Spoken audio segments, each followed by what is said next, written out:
Hey, what's going on, guys? It's Pac-Man Jones again, and today I got my dash cam, and I was really excited that I got it. And what I decided to do was drive through Savannah. Uh, in this video, I drove through Tatemville, and I have a lot of other videos now that I'm going to do. I'm going to different areas in Savannah, and I'm just ride around and cover those areas because it's a lot of history in Savannah, and that's why I decided to do this channel, because it's a lot of missing history that hasn't been recorded yet. So I'm gonna get to all that. But Tatemville is on Savannah's west side.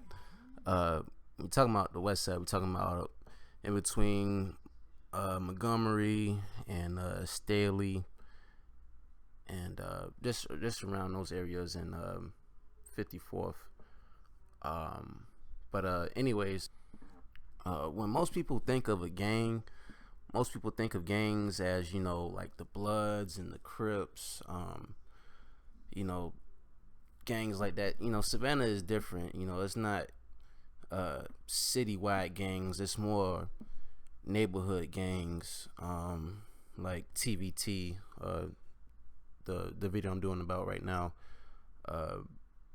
also known as Hellhole. But I'm searching this up, and it's conflicting as Hellhole and Tatemville Terrors, because that's how CNT classify them. They classify them as a whole gang, but it said at one point there were two different gangs. At one point, I guess they were had some differences. Wouldn't say beefing, but they originated off of 54th and Montgomery, which I passed by in that video. In this video, I passed by there. They originated through there, and eventually they migrated to the Tatemville area. And these guys, they won't come out and say they're in a gang. They might just say, yeah, I'm just with the hood, So they won't come out as gang members, but CNT and Savannah classify them. There's a whole gang database website, about them. So they have a lot of data about them. And in 2013, they had a 97 count indictment on them, the Tatemville Terrorists / Hellhole gang. The members included Terrence Sheffield, Chashard Kelly Orr, Jordan Mike, Jasharvius Keel, Darius Bryant, Jindo Williams, Kevin Andre Johnson, Kavon Smalls, LaJohn Sloman, and Sloman was a major guy in this. He's supposedly the leader, which I didn't know these guys have any such order like that, because usually when you thinking about gangs now are different from gangs that originated in the 60s and 70s, where they had a leader. And gangs in this current age don't really have leaders. They just have young guys just out here just committing crimes. No necessary leader, no necessarily no guy that's head in charge. It's just a group of guys. Usually that's how I've seen it work, but I guess Tatemville works differently.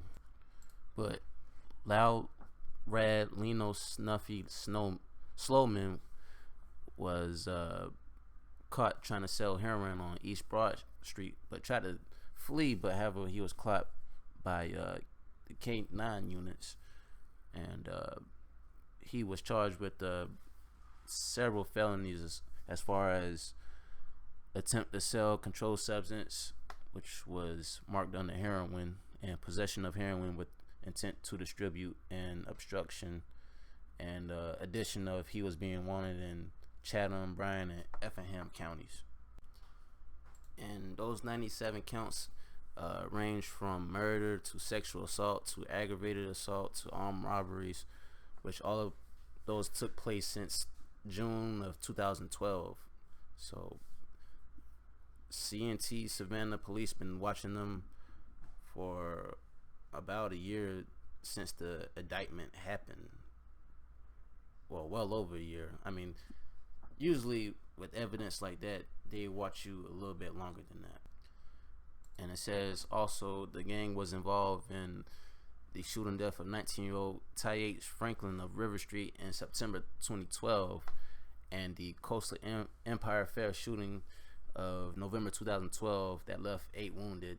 And if you remember when that happened, that was pretty a bloody time, the bloodiest fair ever. I mean, usually fights happen at the fair, usually somebody gets jumped, but I mean, for actually a gunfight that happened at the fair, it just was tragic. Luckily, nobody died at the fair, but it just was a wild time. And if none of those guys are convicted, they can face from 5 to 15 years in prison if convicted. But the other charges, except for murder and armed robbery, that's separate from what the website is saying. So it'll more than likely, if they were ever convicted of murder and something else, they'll probably be facing them sentence for murder plus anywhere between 5 and 15 years in prison. And Tatemville has nice homes. I mean, it's really nice over there. It's a predominantly black neighborhood on the west side. I mean, on the west side, you're not far away from anything. But there's some stories I can tell you about Tatemville too. You know, Tatemville has its stories just like every other neighborhood. I mean, I actually had a guy who I known when I was a child. His name is Alan O'Neill Jr., aka Pootie. That's what we used to call him growing up. But he got killed in June 2011, June 21st. And he got killed in Tatemville, and